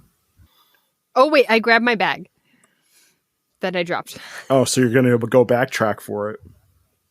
Yeah. Oh yeah, for sure. I have all the nails and probably like tape. I was still hoping you were All going the to good forget stuff. that. No, sir, I will not. All right, so you're inside the house. What are you going to do? I'm going to take out a few of the nails and nail my window shut. Okay. Because I have a hammer. When Is Tommy gonna sleep through that? when she starts to do that, I'm going to go, shh, don't, you're going to wake up Tommy. She just immediately, as soon as someone like tells her not to do something because it will be bad for Tommy, she just like turns around with such like evil intent in her eyes. That's like, don't tell me what to do. sorry. Nail away. I'm going to look at Sarah and go, we totally could have been talking at normal voices this whole time and he wouldn't have woke up. I mean, I didn't know. Joey, can I call my mom? Can I use your phone? Yeah. Okay. I'll be right back. I'm going to go. When you're out there, like make sure the door is locked and stuff, because I didn't check. Yeah, okay. I'm going to go. I'll check the front door, make sure it's The front locked. door is wide open. Assuming, I will I was about to say, assuming close the cops are front gone. door and lock it.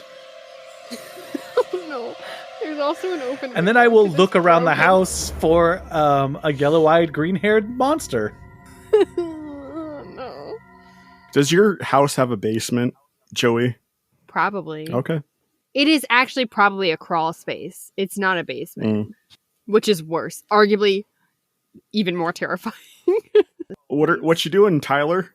Well, I'm going to shut the door and lock it, and then I'm going to do a scan around the house in the immediate area for our buddy, I'm calling him the Grinch monster right now because I don't know what it is. And I've got my baseball bat ready to go just in case. Roll a brains check. Dice failed me. That's a 2. All right. Another adversity token, though. All right. Stacking those up. So, yeah, I mean, for as much as a 13-year-old boy knows how to scan a house, it seems pretty empty to you. Okay. I'm going to go find the phone. I assume the phone is probably in the kitchen. Mm-hmm. That seems to be the common place. So I'm going to go to the kitchen and grab the phone and call my house real quick because I assume my mom is probably home by this point. Okay. You go into the kitchen and you find said phone and the cord is ripped out of it. Oh, okay. Tyler's going to nope his way out of this one and beat feet back to Joey's room. Joey. The cord for the phone has been ripped out of the wall. So I can't call my mom. And when I went out front, the front door was wide open. So I closed it and I locked it. But I think that the Grinch monster might be in the house. And this is not this. I didn't see it. So I can't say for sure, but we are not safe. She is going to shove their door shut and then proceed to nail that one shut as well. Sarah's gonna check the closet in Joey's room just to make sure. Man, your brother could sleep through anything. Yeah. He sleeps, like the dead. All right, while she's nailing the door shut, I'm going to look through the bag to see what she got. You find, Joey. You Did I find find anything in the closet? a lighter, string, nails, which I'm currently using, spray paint, which I got in black for Sarah with an H, a pack of gum, one of which is chewed, a pack of cigarettes, one of which is not in the pack, and duct tape. I'm going to grab the can of spray paint and the lighter and have that ready to go. I'm going to start shaking it. I'm making sure that I couldn't push this door open if I wanted to. If this thing comes in here, I'm lighting it on fire, man. But okay, well, hang on, because also my house is wood. I'm not going to light your house on fire. I'm just going to light the Grinch monster on fire. Okay, but there is also an oxygen tank in this room, so that might not be a good idea. Oh, is that bad? Yeah. I mean, I've never tried it, but I'm pretty sure it wouldn't go well. There's a sticker on the oxygen tank that says no fire. Yeah. Okay. That's my bad. If I had known that's what you wanted it for, maybe I wouldn't have gotten it. Yeah, I thought it was obvious, but okay. No flamethrower in here. Got it. I picked black because I just thought you wanted to paint something, and I figured Sarah would like black. So, I mean, I appreciate. Tyler puts the cap back on the spray paint and sheepishly hands it to Sarah. So as you guys are doing your prep work, I guess, you start to hear a thumping underneath the house. Joey, it's in the crawl space. It's under the house. That's not good. Oh, Joey, is your dad home? Yeah. Well, I mean, I don't think they can get through the floor. So, if we just stay here, we'll be fine. So. Do you really want to test that theory? He says as you hear breaking wood in the background. Is your dad home, or are we here? We gotta get out of here. We gotta get here right now. Did the cops leave us here alone? And we gotta get out of here because the phone doesn't work. We gotta go. So we just need to be out on the street? We could run to my house. We could run to my house. It's only a couple doors down. I don't want the Grinch monster to eat any of us. We gotta go. You hear a voice coming from inside the house going, I smell your innocence. Give it to me. Joey is going to attempt to get Tommy up and into his wheelchair. Sarah's gonna help. Tyler is trying really hard to look brave with the bat out, but if you look carefully, it's shaking a lot. Tommy is audibly upset about the whole situation. Yeah, me too, Tommy. I am just gonna start singing some kind of lullaby to him, but I probably sing you are my sunshine, my only sunshine. Make me happy when skies are gray. We are gonna go to Sarah's house. We're gonna have to go out the front door. Oh, somebody has to Tyler, open the... I need you to take the hammer and get the nails out, Okay, Tyler will get the hammer out and start trying to pull the nails out that Joey nailed into the door frame to keep the door closed. You hear something beating on the door from the other side. Okay, yeah, I grab the hammer and I just break the window. How are we gonna get a wheelchair out of a window? No, the wheelchair's staying here. Oh, okay. Yeah. Sarah, do you think you could go out first and then I'll, we'll get him out and then, yeah. Great. Tyler, I need you to distract it at the door. Yeah, I got it. I'm going to start hitting the door, not hard, just enough to make noise with the bat and like shouting and stuff. I'm just trying to be as menacing as a 13-year-old boy can be with the bat. You know what? On that one, because you're trying to be a distraction to it, yeah, I'm going to have you roll charm. Okay. Ooh, that's a 3. As you're smacking this door back, the fury that is being unleashed on the other side of this door is rapidly increasing. All right. I'm going to look over my shoulder and go, I think it's working. Hurry! I'm going to attempt to get Tommy out the window to Sarah. Okay. Go ahead and make a brawn check, please. 7. Okay. And I rolled an 8. Yeah, you guys with some difficulty get him through the window. He's kind of, I can imagine. He's a bit squirmy to say the least, and he is having a bad time, but you get him through the window. I will It's okay, buddy. vamoose my way out the window as well, and then just look back to Tyler and be like, time to go, I am going to scoop up the bag of stuff from the store as I go out the window. All right. So as you guys are running out the window, you see an older model VW van coming down the street and pulling into in front of the house. Joey, you recognize it as your dad's vehicle as you guys are coming through the broken window, and your dad comes out and he's looking at you. He's like, Joey, what the heck is going on right now? Yeah, I can explain everything, but let's over there. Why do you have your brother out of his wheelchair and going through a broken window? There's a monster in the house that sucks people's blood and it's trying to eat us. You gotta run now! Son, you need to go home. Joey, will you come with me? I am legitimately trying to convince him that he's in danger. All right, go ahead and roll charm. That's a 2. Go ahead and take an adversity point. Joey, did you have? Yeah.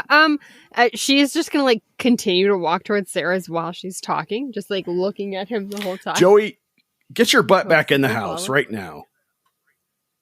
I would, really like to go inside, but there is like Tyler said, there's something inside, and it killed Mom. The police said your mom died in her sleep. Yeah, well, they were wrong, and I was there, and I saw it happen. So and I don't want to go inside right now because it's in there. You stay right here, and he can hear. He can start to hear the pounding. He's like, "You stay right here." He storms towards the house. Don't go in there. He pulls out his key and unlocks the front door and goes in. Oh, someone stop him! I can't. I'm holding a boy. I am going to run around front with him. He's like, Mr. Fields, you can't do this. This thing, it's dangerous. It'll get you. You can't go in there. I'm going to do my best to try and keep him safe because I know the threat and he doesn't. He turns around and looks at you, and you can tell he's very upset. And he looks at you and goes, "You need to go home now." I don't want to see another person die. I've already seen 3 dead people today. He just turns around and goes into the house. I'm going to follow him. So Joey, maybe we should walk to my house with Tommy. Yeah. But my dad is inside. So and also Tyler's inside, and it's I don't want to talk about it, but maybe we get Tommy to my house and get my dad to watch him. Yeah, I will start booking it to Sarah's house. All right, Tyler, you follow Mr. Fields into the house, and this is your first time seeing what happened on the outside of the door, and you see a spot in the middle of the living room area where the floor has been basically torn up, like it's been beaten upwards, right? And it's very reminiscent of what you saw at Mikey's house inside this living room. And as you both turn down the hallway, you see a large 6'7" hairy humanoid monster turn. That's the monster! And it charges the both of you. Okay, my fight sucks, but I'm gonna swing. Batter up. You contemplated flight. Oh yeah. Can I interest you in some flight? 3, so that's a grand total of 8. Nice. So as it just jumps at you, you take a swing and you clock it upside the head, and you knock its trajectory out of the way, causing its arm to lash out blindly, and it catches Mr. Fields across the chest, gashing him greatly, but he is not mortally wounded, and his eyes are the size of saucers. He is frozen in terror at this sight. I'm going to grab him by the hand and I'm going to scream, "Run!" And I'm going to try to drag him out the door. With your scream, you draw him to his senses, and you guys run out the front door. Okay. Now, do I get a roll flight? Yeah. And I get a +1 on flight rolls as well. No, fight and brawn. Never mind. So I rolled an 11. Yeah. You get out of there quickly, pulling Mr. Fields behind you. He's having a hard time keeping up. He, despite the fact that he was not mortally wounded, he is losing a bit of blood. When he makes his way over to Sarah, when you two make your way over to Sarah's house, and he comes through your front door, Sarah, your dad sees him and so Bobby looks at Eddie and says, "Eddie, what the heck is going on?" He's like, I'm hurt, Bobby. I need you to take me to the hospital. I go, "Call 911 now. There's a monster over there. I know it sounds ridiculous, but it attacked him. It's what killed Joey's mom. We got to get the police here now. We're all in danger. It's going to come and eat us." Bobby looks at Eddie, and Eddie's like, I don't know what I saw, Bobby, but there's something going on at the house. I'm going to reach into my backpack and pull out the green hair, and I go, "You saw what belongs to this." He's not wrong, Dad. He's like, "Look, we need to get Mr. Fields to the hospital." Well, then we all need to go. We can't be left alone. That thing wants to eat people. It wants to eat children, you know. Listen, we saw them take the Wilcoxes. We saw them take Mikey's body out, and his body was shriveled up. And we went and looked after the police left, and in the trunk of Mr. Wilcox's car, we found Mr. Wilcox, and he was all shriveled up and dead too. And the police don't even know about that. And the same thing happened to Mrs. Fields. It sucked all of her blood out of her body, and it's going to do the same thing to us. I'm not making this up. Go ahead and as you're explaining this, go ahead and make a bronze check. The three of you, not a brawn check, a brains check. 1. That's a 9er. 5. Tyler, you see the thing running across the street, and it's down on all fours like a beast right now. I'm going to point at it and shout, "It's coming!" I will slam the door shut. As you slam the door shut, it dives through the picture windows in front of the house, and it's standing in the middle of the living room in front of all 5 of you. I get my knife and my hammer. I still got my bat. He looks at the 5 of you and he's like, I'm going to eat well this year. Every year since my rebirth, the slaughter of innocents fuels my immortality. I'm going to say, slaughter this! And swing my bat at him again. I will go stab him with a knife without a pithy line because I don't have a good one. Sarah's gonna grab an umbrella and whack him over the head with it. I rolled a 3 with a +1. That'll be a 4. Okay. I got a 4 with me and my umbrella. Yeah, I got 11 on my fight. Oh, you got 11. Holy cow. I get +1 to my fight. I'm tenacious. Yeah, you are. So, Tyler and Sarah both hit this thing, and it doesn't seem to do a lot. But again, Joey, you're just going for that neck, and this time it's not having it. Like, you do some good damage to this thing, but it grabs you and throws you against the wall hard. Roll grit. Yeah, go. I would do grit for that. Ooh, baby. That's an 18. Ooh. Yeah, he throws you against this wall hard.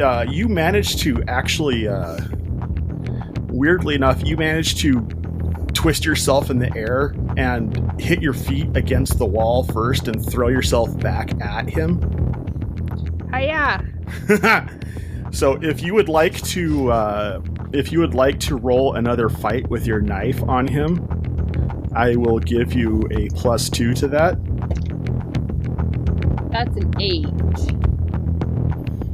Yeah, so you get another good jab in it, and it's bleeding.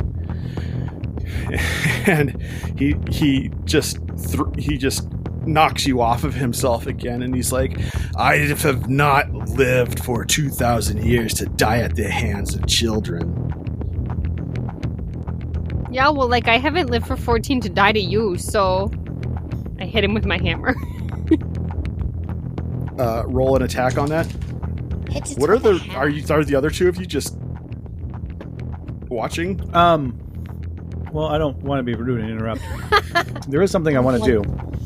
I'm repetitively hitting it with the umbrella. I just really terrible at rolling tonight. I'm intuitive, and I'd like to use that right now. It says I can spend an adversity token to ask the GM about my surroundings, an NPC or the like, and you must answer honestly. So I'd like to spend an adversity token while the fight is going on, and based on the context clues that he's given us, does there seem to be anything that is a weakness? Like, is he seem to be like an undead creature? Would hitting him with water hurt him? Like, is there something about him that seems like maybe, based on my intuition, I might be able to gather that might help us gain an edge in this fight. I will give you. I'm going to give you two things. Okay. One, as far as when you look at him, you notice every time Joey stabs him, he bleeds a lot, and it looks like he wounds, but it looks like the wounds start to grow shut a little bit. But you notice a spot on his chest that looks like it had caught fire recently that has not burned. I'm going to look at Sarah, and I'm going to say, give me the spray paint! Did we bring the spray paint? Tyler, you grabbed the stuff on the way out, so you have it already. I did, but I had given the spray paint to Sarah. I'm going to say, we need fire! We got to burn this guy! So Sarah's going to realize that she has the spray paint in her hand and hand it to him. All right. I'm getting out the lighter, and I'm going to torch this brother. Okay. Go ahead and roll to attack. I believe you were striking him with a hammer. Joey, what did you roll for that? A 9. Okay, yeah, you smack him good. So while this handoff is happening, you reach up and you smack him across the face with the hammer, and it discombobulates him quite a bit. Well, that brings my awesome fight roll up to a 4. Oof.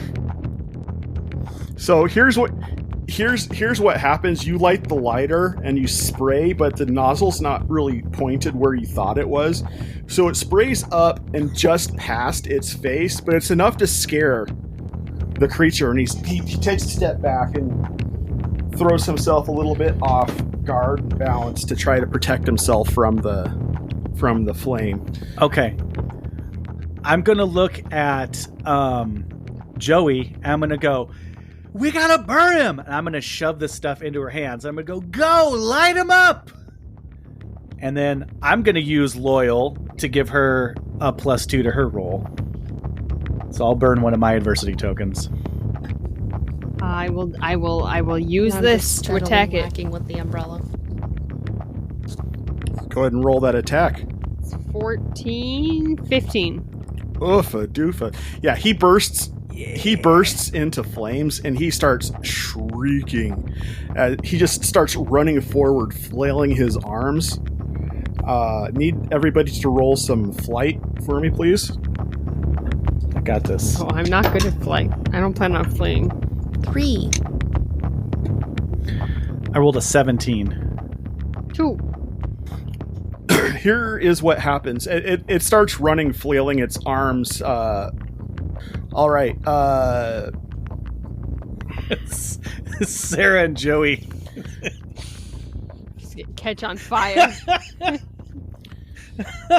Yeah, so it starts running.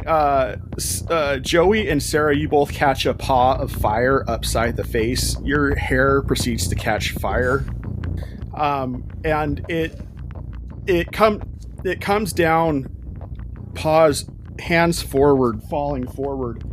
Bobby is able to jump out of the way easily enough. Eddie, however, does not. He instead takes Tommy and tosses him aside to make sure that Tommy does not get hit.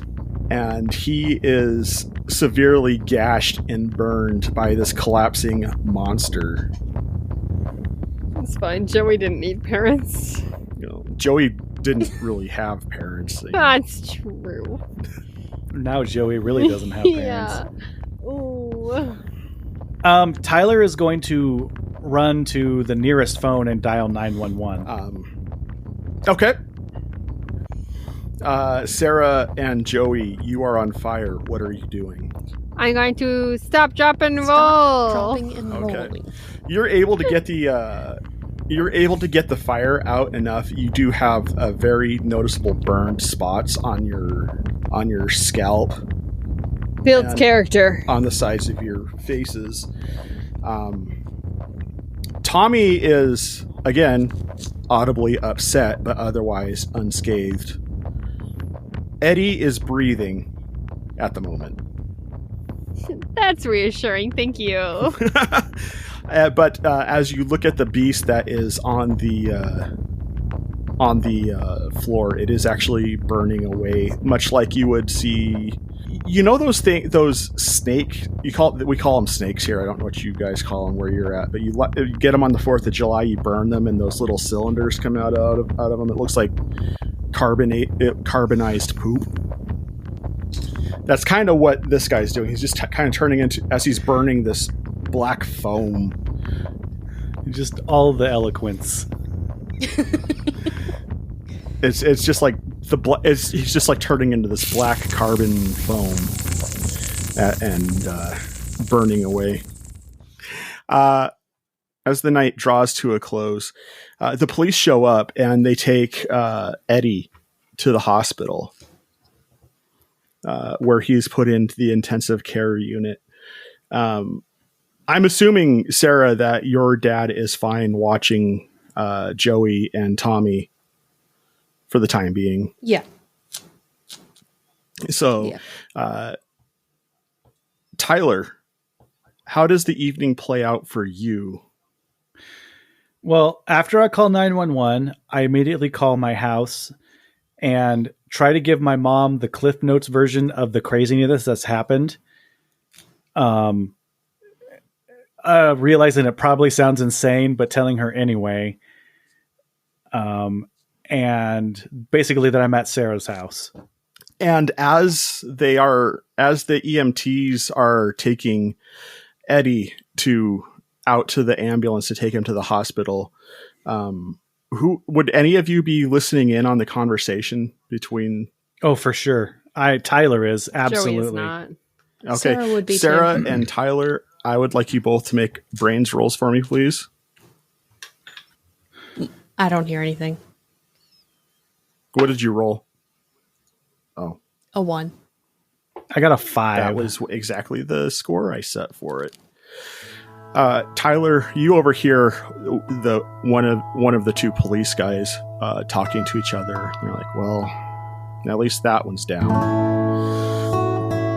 but the ritual's begun. This is going to be a long week."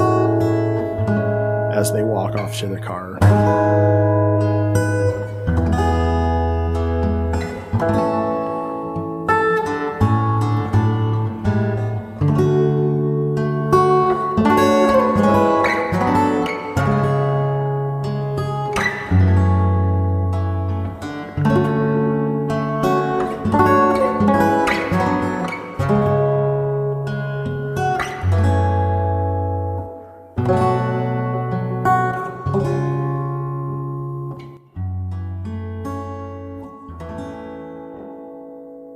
This has been part 1 of a 2-part Playing Games with Strangers Kids on Bikes Christmas special.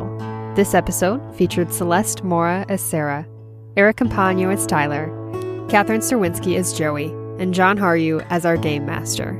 This episode was edited and sound designed by Katherine Czerwinski. Special thank you to our patrons, AC and Amanda, for supporting us at the $5 level. If you're interested in becoming a patron, check us out at patreon.com/playinggameswithstrangers. You can find our new episodes every Monday at our website, playinggameswithstrangers.com. If you like what you hear, consider leaving us a review on iTunes or wherever you listen to your podcasts. Stay tuned this month for part 2 of this Kids on Bikes Christmas special. And until next time, stay strange.